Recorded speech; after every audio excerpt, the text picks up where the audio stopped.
Everyone, welcome back to my YouTube channel. दोस्तों, कैसे हैं आप सब? उम्मीद करती हूँ बहुत बढ़िया होंगे, मजे में होंगे। मैं भी बिल्कुल बढ़िया हूँ। तो आरआरबी, टीजीटी, पीजीटी का जो प्रोफेशनल एबिलिटी वाला सेक्शन है, जो कि 50 नंबर की प्रोफेशनल एबिलिटी आप लोगों से पूछी जाएगी, उससे रिलेटेड ये सीरीज मैंने आप लोगों के लिए स्टार्ट की है। 1000 एमसीक्यूज रहेंगे इस कंप्लीट सीरीज में, ठीक है।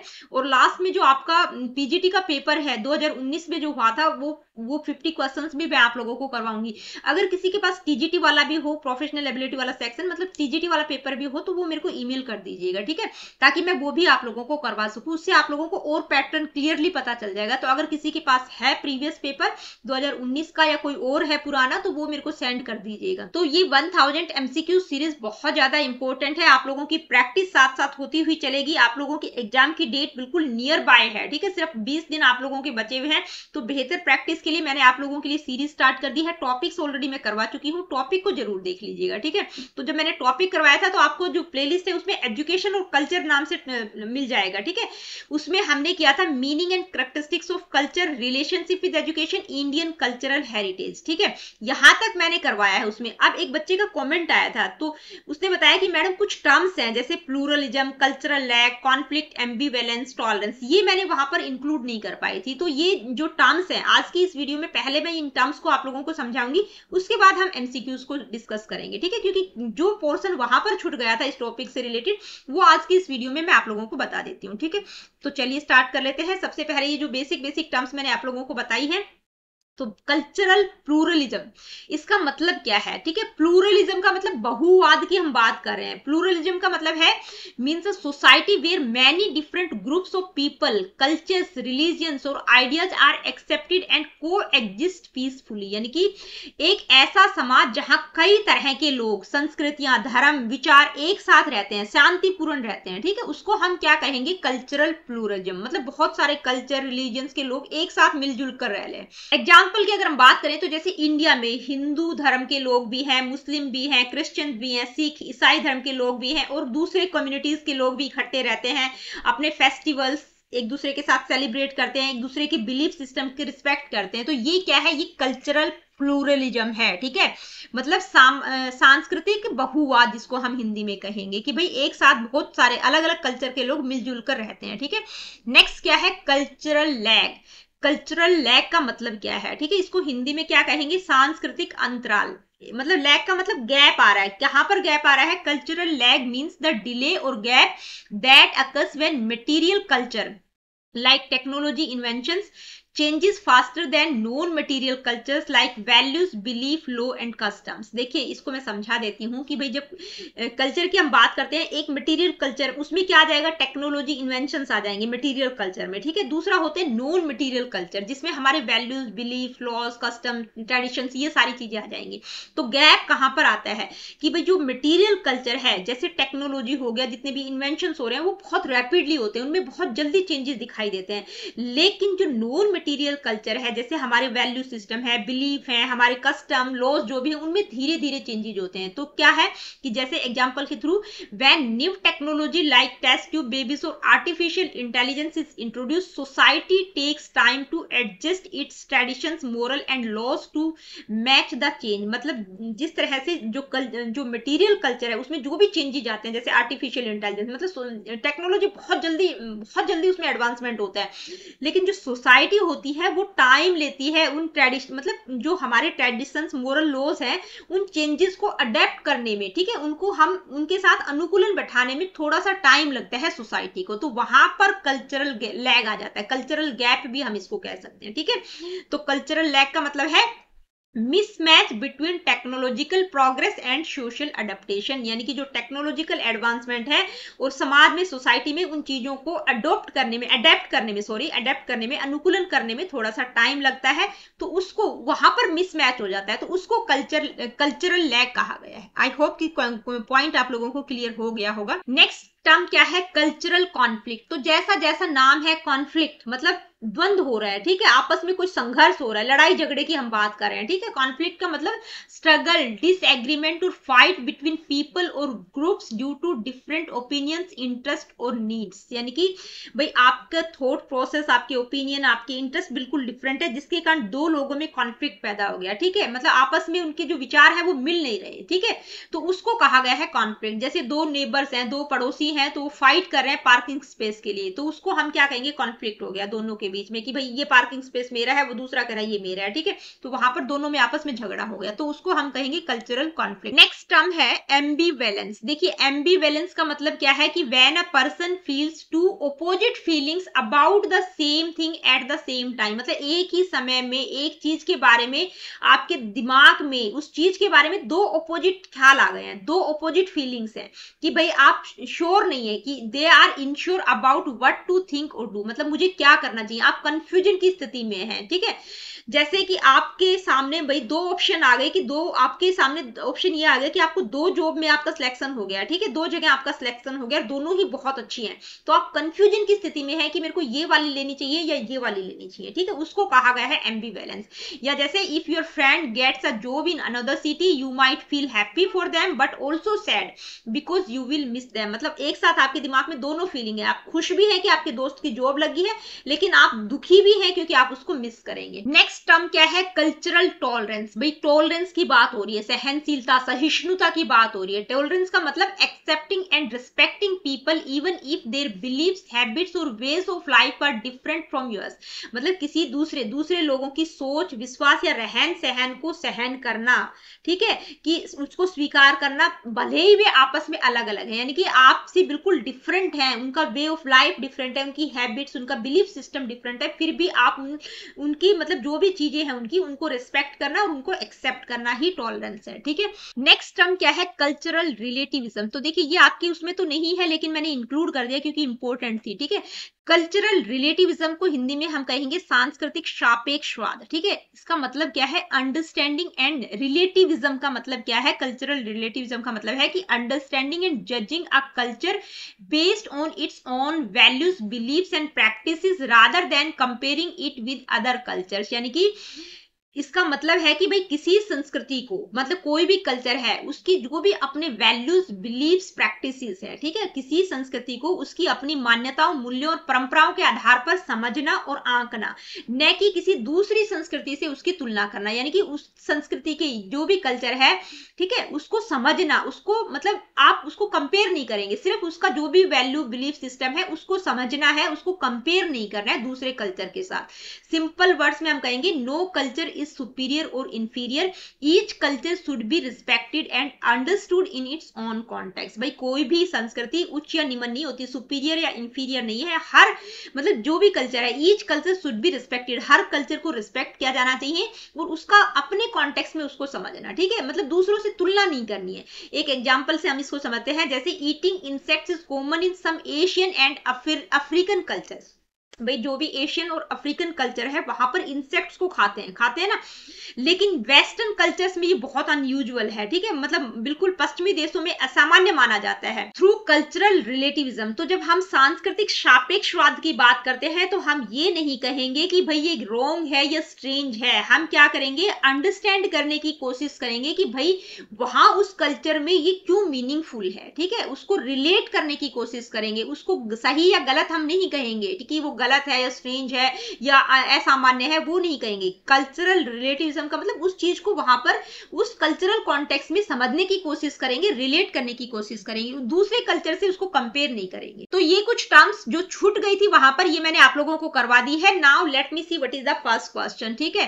The word culture is derived from which language and original meaning, culture जो शब्द है वो कौन सी भाषा से डेराइव हुआ है और उसका ओरिजिनल मीनिंग क्या है, तो कौन सी भाषा का शब्द है, लैटिन भाषा का शब्द है और इसका मतलब क्या है, टू कल्टीवेट, रिफाइन करना, ठीक है। नेक्स्ट क्वेश्चन है हु डिफाइंड कल्चर एज, यानी कि कल्चर को डिफाइन किया, ये एक प्रॉपर डेफिनेशन है, क्या है, the complex whole which includes knowledge, belief, art, morals, law, custom and other capacities and habits acquired by man as a member of society। यानी कि किसने संस्कृति को इस प्रकार परिभाषित किया है कि भाई संस्कृति एक समग्र कल्पना है जिसमें क्या क्या है, knowledge, belief, art, moral, laws, custom, सभी दूसरी तरह की कैपेसिटीज और हैबिट्स जो आदमी एक्वायर करता है वो सारी चीजें उसमें शामिल हैं। ठीक है, मतलब कल्चर एक कॉम्प्लेक्स टर्म है। ठीक है, एक समग्र संकल्पना है, कॉम्प्लेक्स होल है। ठीक है, मतलब बहुत सारी चीजें उसमें इंक्लूड है, ये सारी चीजें। तो ये वाली डेफिनेशन किसने दी है, तो जो इंपॉर्टेंट डेफिनेशन थी वो मैंने वहां पर आपको जब टॉपिक करवाया था तो उसमें इंक्लूड कर रखी है। तो कौन से किसके द्वारा इसको डिफाइन किया गया है, E.B. Tylor. Next question, which characteristic of culture means it is acquired through learning and not inherited biologically. यानी कि संस्कृति की वह कौन सी विशेषता है जिसका अर्थ है कि ये जन्म से नहीं बल्कि सीखने से प्राप्त होती है। तो जो कल्चर है, ठीक है, कल्चर का मतलब कल्चर की कौन सी कैरेक्टरिस्टिक्स की कल्चर एक्वायर किया जाता है लर्निंग के थ्रू, इनहेरिटेड या बायोलॉजिकली नहीं होता। ठीक है, तो क्या होगा, कल्चर इज लर्नड, ये कैरेक्टरिस्टिक है। Next question, the statement culture is the widening of the mind and of the spirit is attributed to. यानी कि संस्कृति मन और आत्मा का विस्तार है, यह कथन किसका है, तो ये किसका है, जवाहरलाल नेहरू का है। जब आप डेफिनेशंस देखेंगे जो कि टॉपिक में मैंने करवाई थी तो वहां पर ये तीनों चारों डेफिनेशंस आपको मिल जाएंगी। नेक्स्ट क्वेश्चन है, which of the following is not a component of culture. ठीक है, यानी कि इनमें से कौन सा कल्चर का कंपोनेंट नहीं है, values and beliefs, tools and machines, climate and topography, customs and traditions. ठीक है, तो जलवायु और स्थलाकृति यानी कि जो क्लाइमेट और टोपोग्राफी वो कंपोनेंट नहीं है कल्चर का, वैल्यूज, बिलीफ्स, ठीक है, टूल्स, मशीन्स, कस्टम, ट्रेडिशन, ये सारे कंपोनेंट हैं कल्चर के। नेक्स्ट क्या है, मटेरियल कल्चर इंक्लूड्स, यानी कि दो तरह से मैंने बताया था ना कि एक होता है मटेरियल कल्चर और दूसरा टाइप, बहुत सारे टाइप्स मैंने आप लोगों को करवाए हुए हैं उसमें, मटेरियल, नॉन मटेरियल और भी बहुत सारे टाइप्स हैं जो कि मैंने आप लोगों को वीडियो में करवा रखे हैं। तो जो मटेरियल कल्चर है उसमें क्या इंक्लूड होगा, art, morals, loss, language, beliefs, buildings, machines, tools, value, attitudes. तो क्या होगा भौतिक संस्कृति में, बिल्डिंग, मशीन्स एंड टूल्स। बाकी ये वैल्यूज, एटीट्यूड, ठीक है, ये सारे लैंग्वेज, बिलीफ, ये किस में आएंगे, नॉन मटेरियल कल्चर में आ जाएंगे। नेक्स्ट क्वेश्चन है, कल्चर इज ट्रांसमिसिव, यानी कि कल्चर को ट्रांसमिट किया जा सकता है। इसका मतलब क्या है, it can be borrowed without change, it is passed on from one generation to another, it does not change with time, it is always miserable. तो ये क्या है, ट्रांसमिट का मतलब एक जनरेशन से दूसरी जनरेशन को पास ऑन करना। ठीक है, नेक्स्ट क्या है, which is not a difference between culture and civilization, यानी कि इनमें से कौन सा कल्चर और सिविलाइजेशन के डिफरेंस को नहीं बताता है। Civilization is external, culture is internal, civilization can be measured, culture can't, civilization is always progressing, culture is static, both are transmitted unchanged. तो क्या होगा, यानी कि जो डिफरेंस को नहीं बताता है, बोथ आर ट्रांसमिटेड अनचेंज, बाकी सारे के सारे किसको बताते हैं, डिफरेंस को बताते हैं कि भाई जो सिविलाइजेशन है वो एक्सटर्नल है, कल्चर इंटरनल है। सिविलाइजेशन को मेजर किया जा सकता है, कल्चर को नहीं किया जा सकता। सिविलाइजेशन हमेशा प्रोग्रेस करती है, कल्चर स्टैटिक होता है। ठीक है, तो दोनों बोथ आर ट्रांसमिटेड, यानी कि दोनों बिना बदलाव के स्थानांतरित होते हैं, ये गलत है। ठीक है, नेक्स्ट क्वेश्चन क्या होगा, which type of culture involve shared traditions of an entire country, यानी कि किस प्रकार की संस्कृति में पूरे देश की साझी परंपराएं आएंगी, local culture, national culture, individual culture या पर्टिकुलर कल्चर। तो सिंपल सा क्वेश्चन था, पता ही चल गया होगा भाई, सारे देश की बात कर रहे हैं तो नेशनल कल्चर की बात हो रही है। ठीक है, यूनिटी इन डाइवर्सिटी, यानी कि विविधता में एकता किसकी विशेषता है, world culture, Indian cultural heritage, western culture या एफ्रो एशियन कल्चर। तो ये किसकी विशेषता है, इंडियन कल्चरल हेरिटेज, भारतीय सांस्कृतिक विरासत में हम ये बात करते हैं यूनिटी इन डाइवर्सिटी की। नेक्स्ट क्या है, कल्चरल प्लूरलिज्म का मतलब क्या है, प्लूरलिज्म का मतलब बहुत सारी चीजों की बात हो रही है। ठीक है, कल्चर में बहुत सारी चीजों की बात हो रही है, तो क्या होगा, all cultures merge into one, different cultures coexist while maintaining distinct identity, cultural superiority of one group, rejection of others values. तो क्या होगा कि बहुत सारे coexist while maintaining identity, ये बी है लेकिन मैंने पूरा इसमें नहीं लिख पाई किसी कारण से, तो ये बी वाला ऑप्शन आपका करेक्ट होगा कि डिफरेंट कल्चरल को एग्जिस्ट, यानी कि एक साथ बहुत सारे लोग, मतलब अलग अलग कल्चर के लोग एक साथ रह रहे हैं लेकिन अपनी आइडेंटिटी को भी मेंटेन किया हुआ है। ठीक है, उसको हम कहेंगे कल्चरल प्लूरलिज्म। नेक्स्ट क्वेश्चन है, which concept refers to judging other cultures by the standards of one's own, यानी कि किस अवधारणा का अर्थ है कि भी अपनी संस्कृति के मानकों से अन्य संस्कृतियों को आंकना, यानी कि हमारा जो कल्चर है उसकी तुलना दूसरे कल्चर से करना। तो कौन सी टर्म आएगी उसके लिए, cultural relativism, ethnocentrism, cultural tolerance, cultural conflict. तो कौन सा होगा? एंथोसेंट्रिज्म की बात कर रहे हैं हम, ठीक है। ये एंथोसेंट्रिज्म मैंने वहां पर नहीं किया करवाया था, तो इसका मतलब क्या है? एंथोसेंट्रिज्म का मतलब जहां पर हम अपने खुद के जो स्टैंडर्ड्स हैं कल्चर के, उसको दूसरों के आधार पर जज करते हैं, ठीक है, यानी कि अपनी संस्कृति के मानकों से अन्य संस्कृतियों को तुलना करना। Next question, cultural lag refers to. देखिए मैंने टॉपिक में अभी जस्ट आप लोगों को ये सारी टर्म्स करवाई है, तो बार बार मैं रिपीट नहीं करूंगी कि कल्चरल लैग क्या होता है। तो कौन, ये देखते ही ऑप्शंस देखते ही आपको समझ आ जाना चाहिए, ठीक है। सांस्कृतिक पिछड़ापन क्या है? Material culture changing faster than non material culture, migration from rural to urban areas, loss of cultural traditions, all change happening at the same pace. तो कल्चरल लैग का मतलब क्या है? कि जो मटेरियल कल्चर है वो ज्यादा तेजी से चेंज होता है rather than non material culture, जो कि मैंने आपको समझा ही चुकी हूं अभी। Next, clash of values between two cultural groups is called, यानी कि दो सांस्कृतिक समूहों के जो मूल्य हैं उनमें क्लैश मतलब आपस में टकराते हैं वो, तो उसको क्या कहा गया? कॉन्फ्लिक्ट कहेंगे, ठीक है। कॉन्फ्लिक्ट हो जाता है आपस में, दो विचार, दो ग्रुप आपस में जब टकराते हैं तो उसको हम क्या कहेंगे? Cultural conflict. नेक्स्ट क्वेश्चन क्या है? मिक्स्ड और contradictory feelings about cultural change is termed, यानी कि जो सांस्कृतिक परिवर्तन के प्रति जो मिली जुली और जो विरोधाभासी भावनाएं हैं उनको हम क्या कहेंगे? टॉलरेंस, कल्चरल रिलेटिविज्म, एम्बिवेलेंस या एंथोसेंट्रिज्म। तो क्या कहेंगे? एम्बिवेलेंस, यानी कि एक साथ आपके दिमाग में दो अपोजिट चीजें आ गई हैं, दो अपोजिट फीलिंग्स आ गई हैं, ठीक है, उसको हम एम्बिवेलेंस कहेंगे। कल्चरल टॉलरेंस प्रमोट्स, यानी कि जो कल्चरल टॉलरेंस है किसको प्रमोट करता है? ठीक है, टॉलरेंस, सांस्कृतिक सहिष्णुता किसको बढ़ावा देता है? Uniformity of culture, rejection of diversity, peaceful coexistence in diversity, dominance of majority culture. ठीक है, तो किसकी बात करेंगे हम? टॉलरेंस की बात कर रहे हैं, सहिष्णुता की बात कर रहे हैं कि भाई जो दूसरे कल्चर्स हैं उनके प्रति भी आपके मतलब आपका थॉट प्रोसेस पीसफुल है, ठीक है, peaceful coexistence in diversity. ठीक है, नेक्स्ट क्वेश्चन क्या है ये देखते हैं। Example of cultural diffusion without loss of identity is, यानी कि आपको अपनी सांस्कृतिक पहचान को खोए बगैर सांस्कृतिक आदान प्रदान भी करना है।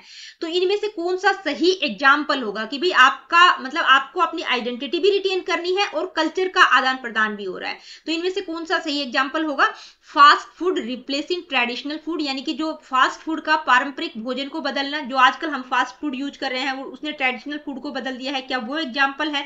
Japan using western technology but keeping it's traditions, यानी कि जापान जो है एक पश्चिमी तकनीक अपनाता है लेकिन अपनी परंपराओं को भी रिटेन कर रखा है, उसने उसके जो ट्रेडिशन है उनको भी उसने सही सहेज के रखा हुआ है। Losing native language to English, यानी कि अंग्रेजी के लिए मातृभाषा को खो देना, नेटिव लैंग्वेज को खो देना।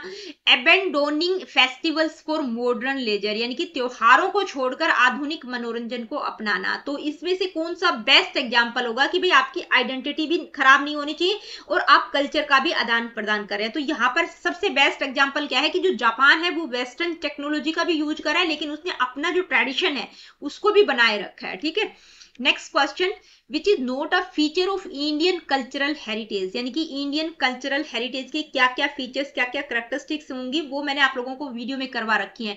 Unity in diversity, religious intolerance, respect for elders, joint family system. तो ये joint family system, respect for elders, unity in diversity, ये सारी क्या है? ये फीचर्स हैं। क्या नहीं होगा? रिलीजियस इंटॉलरेंस, इंटॉलरेंस असहिष्णुता की बात की गई तो वो गलत होगा। ठीक है, नेक्स्ट क्वेश्चन क्या है? Teaching folk tales in primary schools. Start.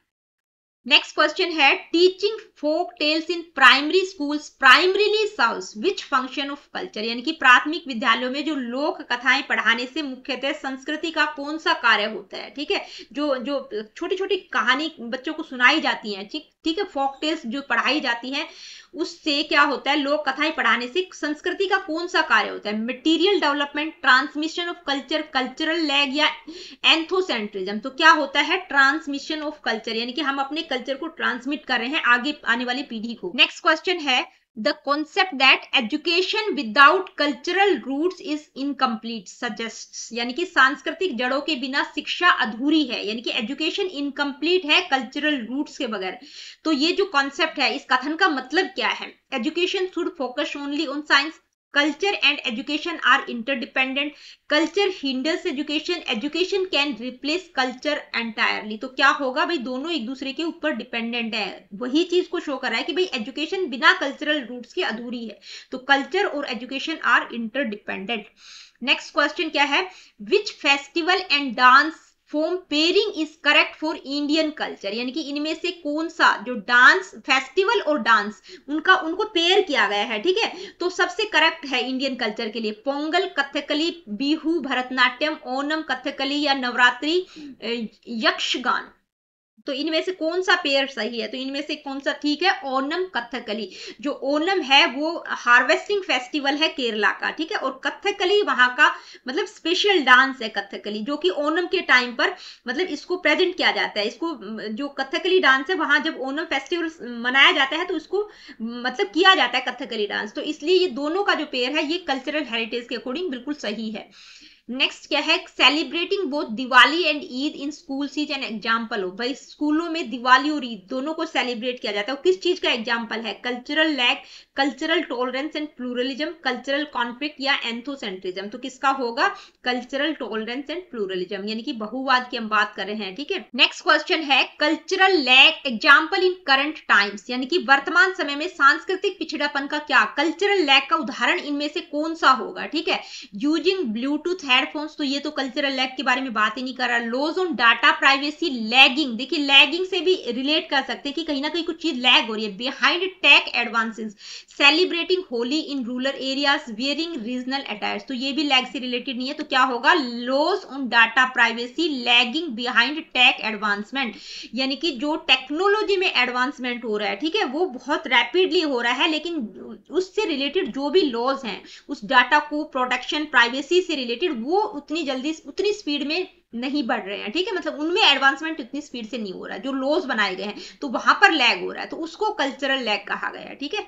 Next question, which UNESCO objective relates most directly to culture, यानी कि यूनेस्को का कौन सा उद्देश्य संस्कृति से सबसे अधिक जुड़ा हुआ है, promote global peace and cultural diversity, eradicate old traditions, develop only industrial technology, standardize all education system. तो कौन सा है, पहला ही होगा, promote global peace and cultural diversity की बात करते हैं हम, ठीक है।